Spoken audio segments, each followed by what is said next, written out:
요한일서 1장 5절부터 10절까지 말씀을 우리 한 절씩 함께 교독하도록 하겠습니다. 우리가 그에게서 듣고 너희에게 전하는 소식은 이것이니 곧 하나님은 빛이시라.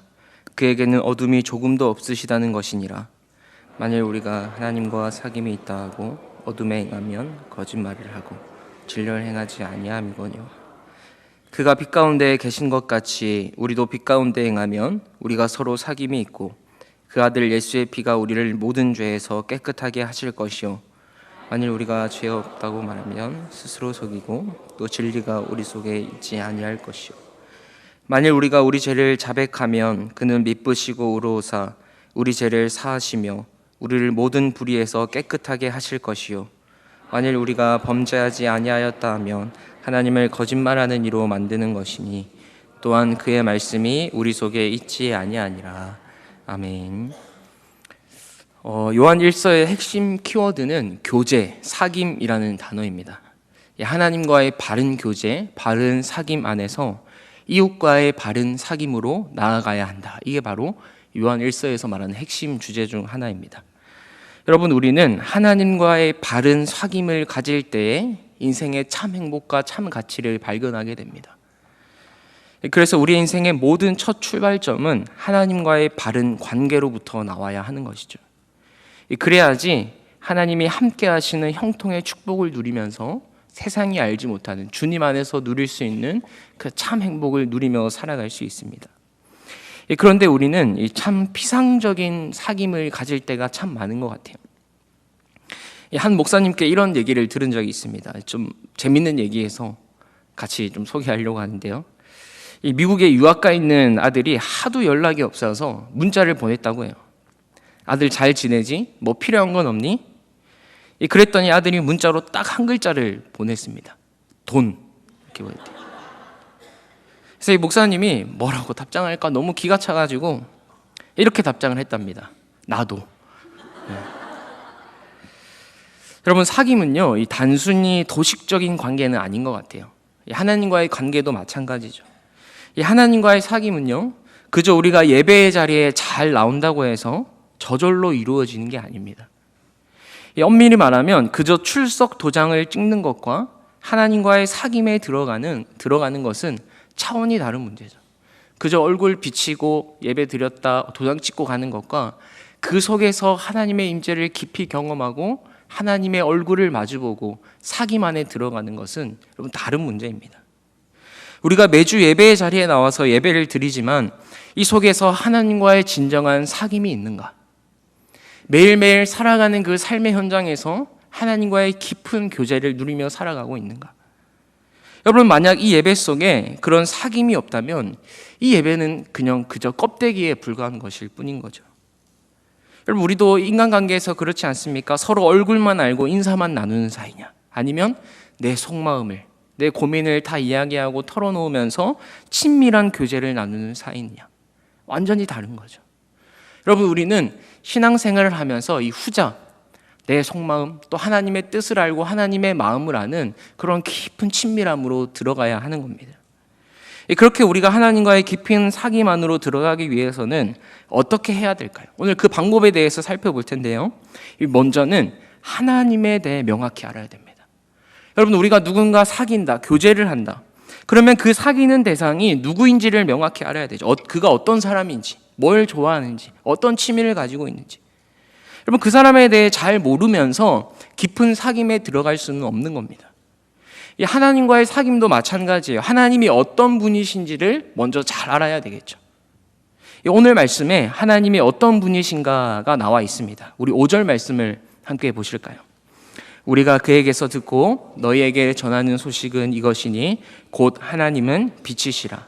그에게는 어둠이 조금도 없으시다는 것이니라. 자, 여기서 하나님은 어떤 분이시라고요? 빛이시다라고 합니다. 하나님은 빛이시다라고 말씀하시면서 그 빛의 특징을 얘기하는데요. 그에게는 어둠이 조금도 없다라고 합니다. 여러분, 어둠이 조금도 없다라는 게 뭡니까? 아예 없다는 거예요. 그죠? 여러분, 사실 당연한 거 아닙니까? 빛과 어둠은 같이 공존할 수가 없어요. 빛의 영역이 따로 있고 어둠의 영역이 따로 있습니다. 이 아무것도 안 보이는 어두컴컴한 방에 빛이 딱 비춰지면요, 어둠은 사라지게 돼 있죠. 같이 공존하려고 해야 할 수가 없는 거예요. 여러분, 요한복음에 보면 예수님을 이 땅에 오신 참 빛으로 표현합니다. 이 어두운 세상을 환하게 밝힐 빛으로 표현하는데 예수님이 빛으로 오셔서 이 세상을 밝히셨어요. 여러분, 사람들의 반응이 어땠을까요? 사람들은 이 빛을 받아들였을까요? 안 받아들였을까요? 우리 요한복음 1장 11절 말씀인데요. 자기 땅에 오매 자기 백성이 영접하지 않았다. 안 받아들였다는 겁니다. 여러분, 왜 사람들은 예수님을 안 받아들인 걸까? 제가 예전에 초등부 사역할 때가 있었습니다. 이 아이들하고 어두움을 체험하는 전시회를 간 적이 있었는데 이 빛이 하나도 없는 방에서 2시간 동안 사람들과 대화도 하고 음식도 먹고 이리저리 방을 돌아다녀 보는 그런 전시회였어요. 어땠을까요? 처음에는 아주 불편했습니다. 걷다가 계속 벽에 부딪히기도 하고요. 여기가 어딘지 안 보이니까 어디로 가고 있는지 방향 감각도 없고, 음식을 먹는데 음식 찾는 것도 오래 걸리고, 여기 묻히고 저기 묻히고, 코로 들어가는지 입으로 들어가는지 정말 답답하더라고요. 근데 참 웃긴 게 뭔지 아세요? 처음에는 답답하고 힘들었는데 조금씩 시간이 지나니까 그 어두움에 익숙해지는 거예요. 어두워서 아무도 못 보니까 쓰레기를 땅바닥에 버려도 누가 어떻게 알겠어요? 내가 버렸는지. 아무도 못 보니까 그냥 내 마음대로 하는 겁니다. 실제로 그 체험이 딱 끝나고요, 불을 딱 켰거든요. 바닥에 쓰레기가 엄청 많았어요. 또 초딩들 데리고 갔잖아요. 처음에는 깔끔했던 그 전시장이 체험 이후에 얼마나 난장판이 되어 있는지, 물건도 여기저기 흩어져 있고, 그러니까 물건을 쓰고 제자리 갖다 놔야 되는데 그냥 막 이렇게 흩어져 있고 엉망진창이었어요. 그러면 제가 그 어둠 체험을 한 게 사실은 아이들한테 빛의 소중함, 그런 걸 깨달아주기 위해서 간 건데, 거기서 제가 또 하나의 교훈을 얻었어요. 그게 뭐냐면, 어둠 속에서 사람들은 자기 마음대로 하는구나. 여러분, 사람들이 빛으로 오신 예수님을 영접하지 않은 이유가 뭘까요? 어둠에 익숙해져 있었던 거예요. 이렇게 살아도 편하고 좋은데 굳이 밝은 빛이 필요할까? 처음에는 어두운 게 불편했지만 점점 익숙해져요. 익숙하다 보니 그 상황이 편해져요. 그래서 사람들은 하나님이 필요하다고 생각하지 못했고요, 하나님 없이도 잘 살 수 있겠구나. 생각해보세요. 어둠 속에서는 내 마음대로 쓰레기도 버리고 물건도 마음대로 놔두다가 갑자기 빛이 딱 비춰지면 어때요? 내 마음대로 할 수 없습니다. 그 빛에 비춰지면 그 빛 앞에 나의 죄가 낱낱이 밝혀지는 거예요. 그러니 사람들은 빛이신 예수님을 거부했던 겁니다. 안 받아들인 거예요. 여러분, 나의 죄가 드러난다고 한번 생각해 보세요. 얼마나 수치스럽고 부끄럽겠어요. 제가 지금 말씀을 전하고 있지만 이 스크린에 제가 일주일 동안 지었던 죄들, 생각으로 지었던 나의 욕망의 죄들 막 여러분 스크린으로 나오는데 제가 얼마나 수치스럽고 부끄럽겠어요. 막 쥐구멍이라도 숨고 싶지 않을까요? 여러분, 그래서 사람들은 최대한 죄를 숨기면서 살아요. 여러분, 아담과 하와 딱 하나님께 범죄했을 때 반응이 어땠습니까? 하나님이 아담아 부르셨어요. 그때 아담 어떻게 했죠? 숨었습니다. 여러분, 죄를 숨기려고 하는 게 우리의 본성이에요. 그런데 여러분, 빛이신 하나님 앞에서 우리의 죄가 드러나는 게 복이다. 이게 사귐의 첫 출발점이다. 오늘 요한이 이렇게 얘기하는 겁니다. 만약 나의 죄를 끝까지 숨기려고 한다면, 그래서 어둠 속에서 내 마음대로 살아가려고 한다면 그게 편해 보이고 좋아 보일지는 몰라도 그 길은 사망으로 가는 길이에요. 그래서 여러분, 빛이신 그분 앞에서 우리의 죄가 낱낱이 밝혀지고 우리가 죄인임을 인정하는 게 하나님과의 사귐으로 들어가는 첫 출발점입니다. 우리가 빛이신 하나님과 사귐 안으로 들어가려면, 그 주님의 마음을 헤아리고 그 주님과 친밀히 교제하려면 가장 중요한 게 뭐냐면 내 안에 죄가 해결되어져야 되는 거예요. 죄의 문제가 해결되지 않고서는 하나님과의 사귐에 들어갈 수가 없습니다. 하나님과의 사귐의 가장 결정적인 장애 요소는 나의 죄예요, 죄. 그렇다면 어떻게 해야 되냐? 이 죄를 어떻게 해야 되냐? 있는 모습 그대로 인정하고 겸손히 자백해야 됩니다. 그래야 우리가 빛이신 하나님과 만날 수 있어요. 여러분, 오늘 본문 6절 말씀을 함께 읽어보실까요? 만일 우리가 하나님과 사귐이 있다 하고 어둠에 행하면 거짓말을 하고 진리를 행하지 아니함이거니와. 당시 성도들은 확신했습니다. 난 하나님을 믿는 하나님 백성이야. 그래서 하나님 앞에서 이렇게 예배도 드리고 찬양과 기도로 하나님과 교제하고 난 하나님과 교제하고 있어. 그런데 막상 살아가는 삶은 어둠 가운데 행하고 있는 거예요. 그래서 지금 요한이 말합니다. 너희들이 하나님과 사귐이 있다고 하면서 어찌 어둠에 속한 일을 행할 수 있느냐. 하나님은 빛이신데 빛은 어둠과 같이 공존할 수가 없는데 빛이신 그분 안에 있다고 말하면서 어찌 어둠에 행할 수 있느냐. 그거는 거짓말하는 거고 진리를 행하지 않는 거다라고 얘기합니다. 고린도후서 6장 14절에도 이런 말씀이 있죠. 너희는 믿지 않는 자와 멍에를 함께 매지 말라. 의와 불법이 어찌 함께하며 빛과 어둠이 어찌 사귀며. 여러분, 의와 불법이 어떻게 함께하고 빛과 어둠이 어찌 사귈 수 있겠습니까? 불가능하다라는 거예요. 그러니까 하나님을 믿는다고 하면서 여전히 어둠의 일을 행한다면 그거는 말이 안 되는 거라는 겁니다. 근데 때로는 여러분 잘 생각해 보세요. 우리에게서도 이 말도 안 되는 모습들이 있다는 거예요. 하나님을 믿는다고 하면서 여전히 죄의 유혹에 넘어지고 불법을 저지르고. 마태복음 7장에서도 이렇게 말합니다. 우리 같이 함께 읽어볼까요?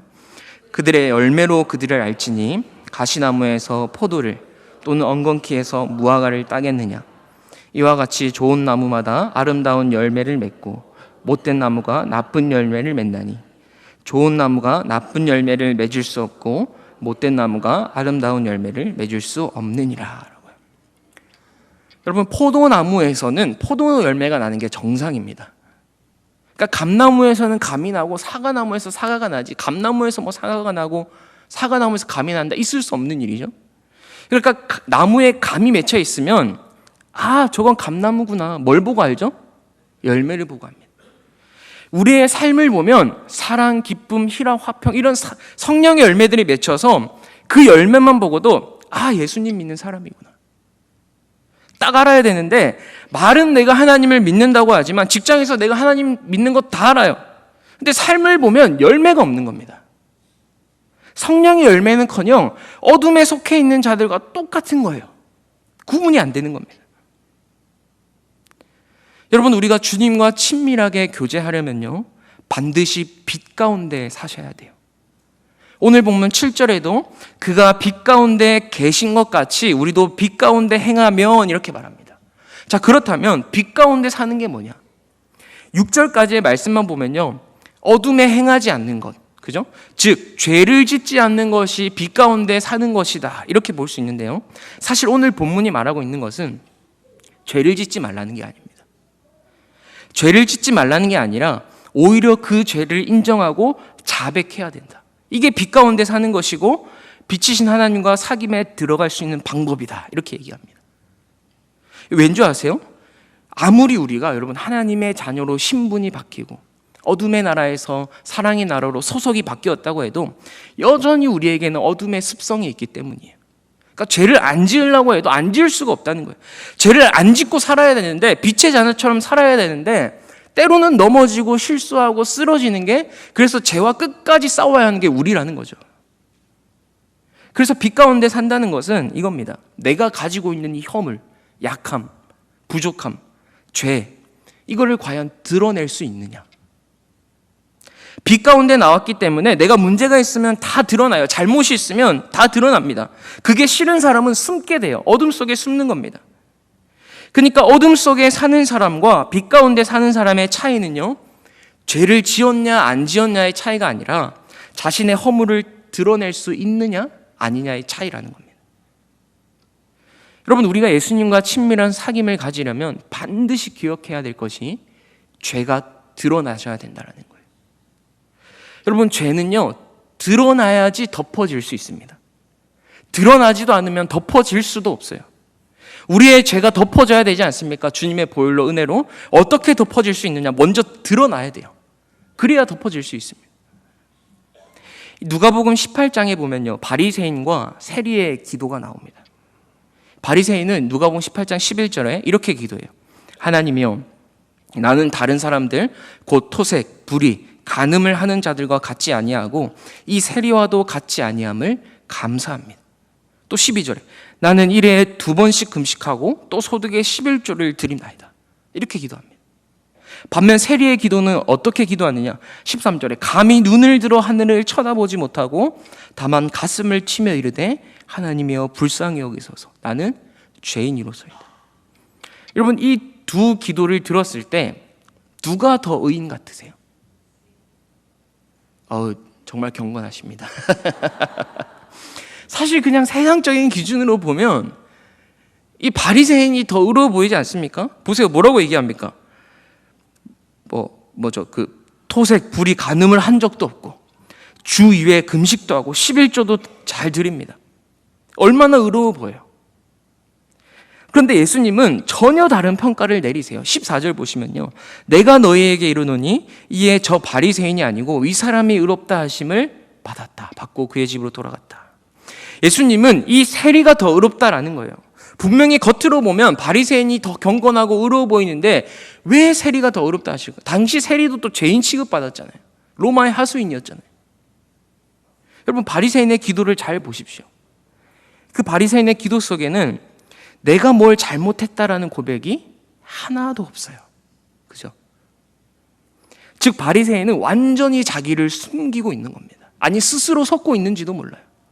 그저 자기는 이렇게 했고 저렇게 해서 11조도 드리고 금식도 하고 저런 사람들과 같지 않고 나는 죄를 안 지었습니다.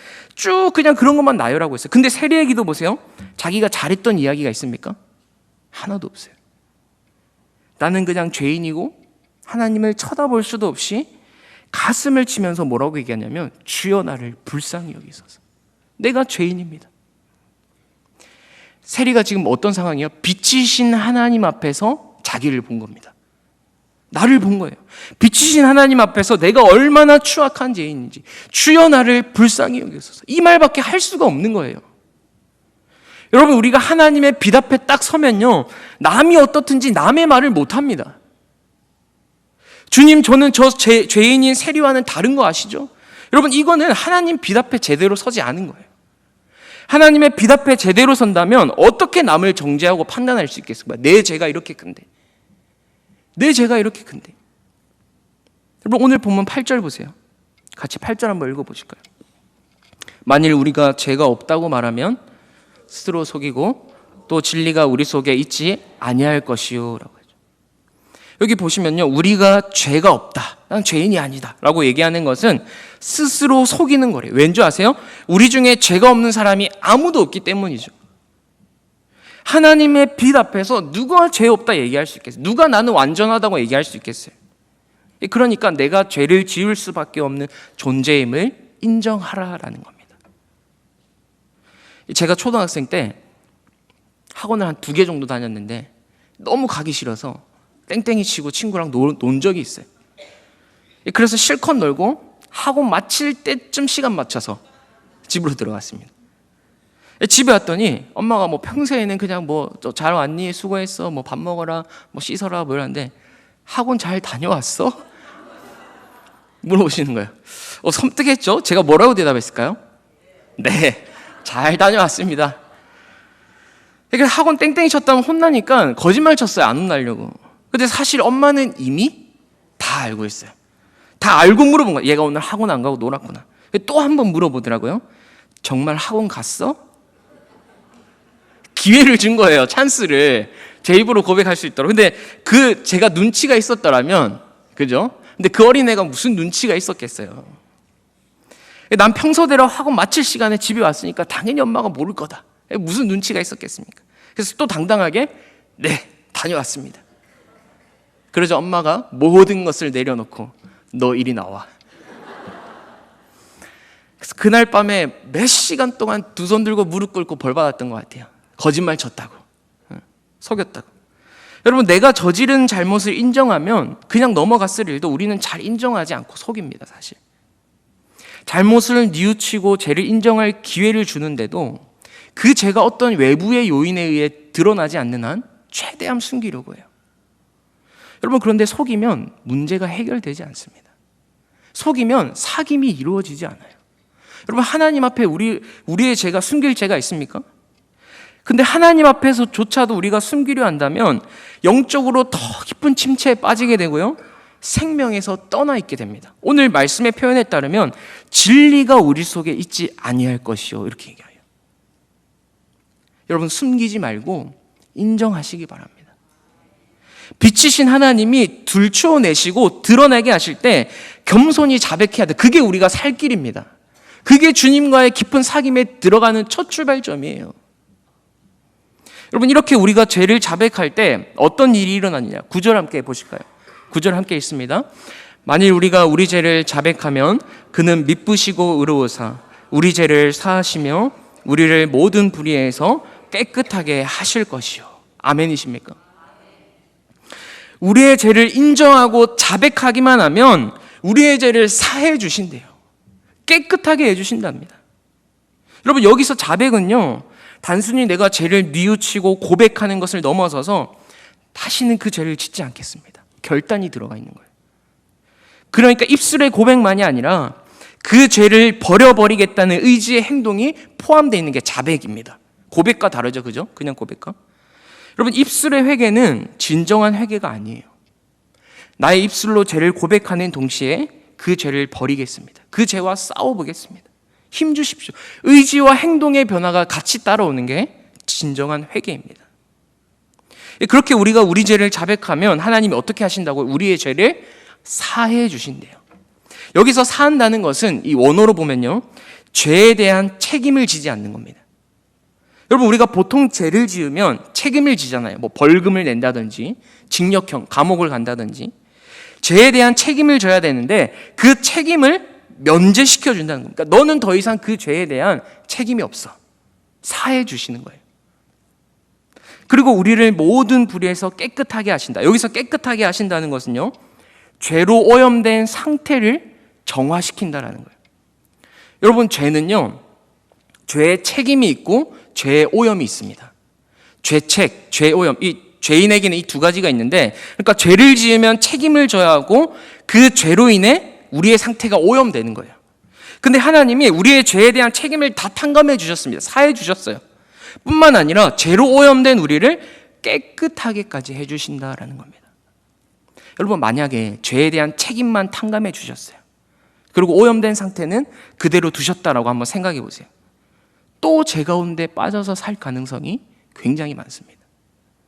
여러분, 오염된 물에 아무리 깨끗한 물을 계속 부어보세요. 물이 깨끗해집니까? 오염이 정화가 안 됐잖아요. 그래서 하나님은 죄로 오염된 우리를 깨끗하게 해주시는 거예요. 죄의 책임도 없다 해주시고 우리 오염된 상태까지도 깨끗하게 해주시고, 여러분, 어떻게 하면요, 내가 나의 죄를 자백하면 이 놀라운 은총을 맛보게 된다라는 겁니다. 여러분, 우리가 죄를 자백하면 참 비참할 것 같잖아요. 그런데 그게 아니라는 거예요. 죄를 자백하면 하나님의 은혜를 경험한다라고 약속하는 겁니다. 물론 나의 죄를 자백한다고 해서 우리들이 완전해지진 않아요. 그죠? 여전히 넘어지고 또 실패합니다. 우리에게는 오늘 하루를 제대로 살 능력이 없고 죄를 이길 만한 능력이 없어요. 그래서 우리가 비참한 존재냐? 아니라는 거예요. 나에게는 죄를 이길 만한 능력이 없는데 그 죄를 자백하고 나가기만 하면 하나님의 구원의 은총이 덧입혀진다라는 겁니다. 그렇게 하루하루를 살아가다 보면, 아, 내가 매일매일 하나님의 은혜가 없으면 살 수 없는 존재이구나. 그 하나님의 은혜를 경험하고 살아가는 존재이구나. 여러분, 이때 우리들이 하나님과의 사귐 속으로 들어가는 거예요. 얼마나 복된 존재입니까? 오히려 죄를 자백하지 않는 게 비참한 거죠. 왜? 하나님의 은혜를 모르니까. 하나님과 사귐에 못 들어가니까. 여러분, 그래서 우리의 죄를 자백하는 것이 기쁨입니다. 믿으십니까? 하나님의 은혜를 경험하는 거예요. 하나님, 우리에게 죄를 자백하는 기쁨이 있게 하여 주옵소서. 이렇게 우리가 죄를 자백하기만 하면 하나님이 사해 주시고 책임도 면제해 주시고 깨끗하게 해주시고 오염된 상태 정화시켜 주시는데, 왜 그렇게 해주시느냐? 그 근거가 뭐냐? 여러분, 9절 다시 보세요. 만일 우리가 우리 죄를 자백하면 그는 미쁘시고 의로우사. 주님이 미쁘시고 의로우신 분이기 때문에 우리의 죄를 사해 주신다는 거예요. 여러분, 미쁘시다는 게 뭘까요? 헬라어로 피스토스인데요, 약속하신 말씀을 반드시 지키는 신실함을 말합니다. 여러분, 하나님은 구약에서부터, 신명기 율법에서부터요, 뭘 약속해 주셨냐면요, 너희가 죄를 자백하고 다시 내게로 돌아온다면 내가 반드시 너희 죄 용서해 주겠다. 반드시 너희를 회복시키겠다.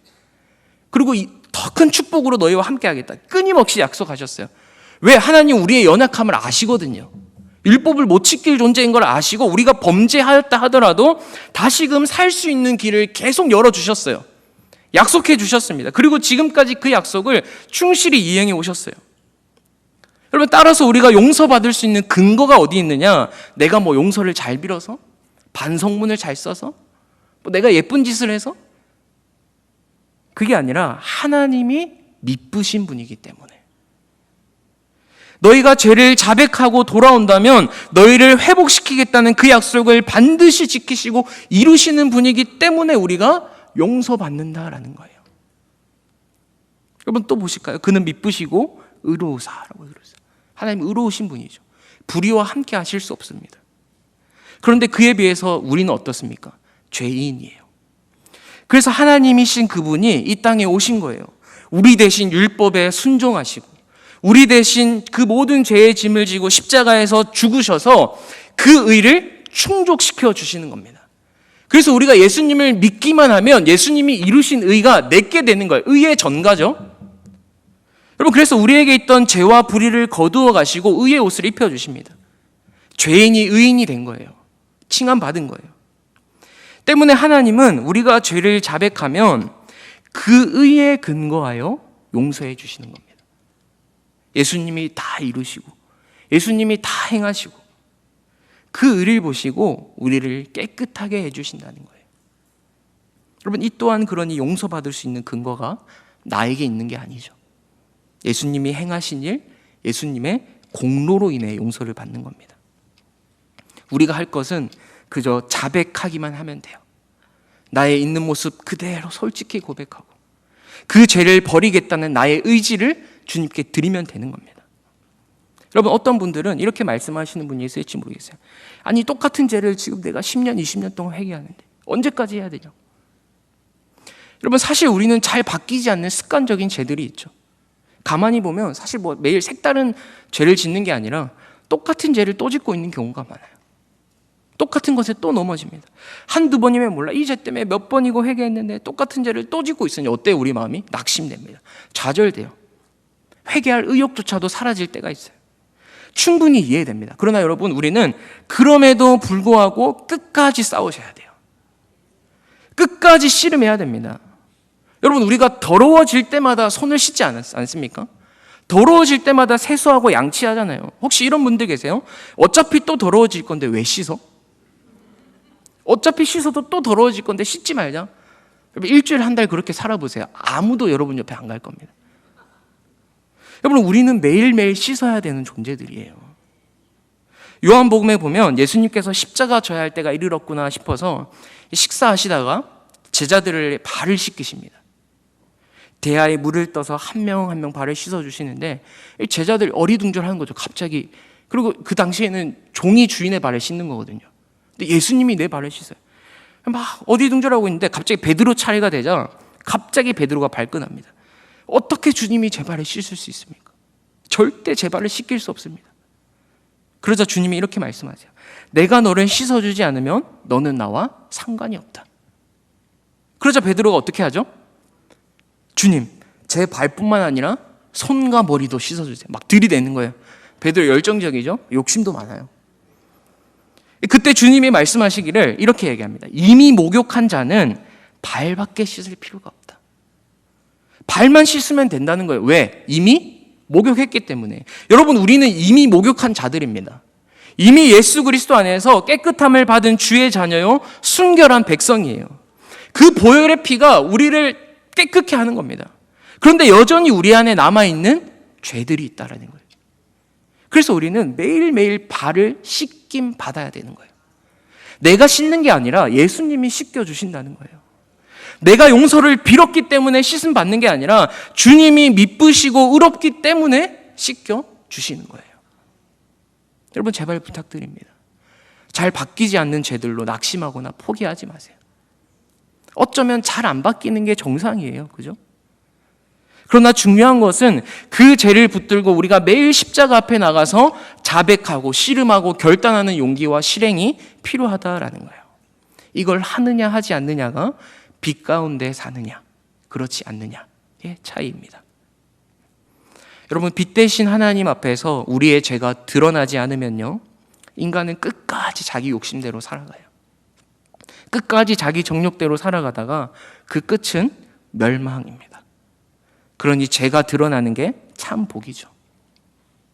하나님이 내 죄를 깨닫게 하시고 들춰내신다. 여러분, 이게 생명의 길로 들어올 수 있는 기회라는 걸 잊지 마시기 바랍니다. 죄를 짓는 것보다 더 나쁜 게 뭔지 아세요? 회개하지 않는 겁니다. 사실 우리에게는 죄 짓지 않을 수 있는 능력이 아무도 없죠. 우리에게는 늘 죄의 유혹이 도사리고 육체의 욕망이 끊임없이 도사립니다. 그래서 넘어지고 쓰러지기도 해요. 문제는 뭐냐?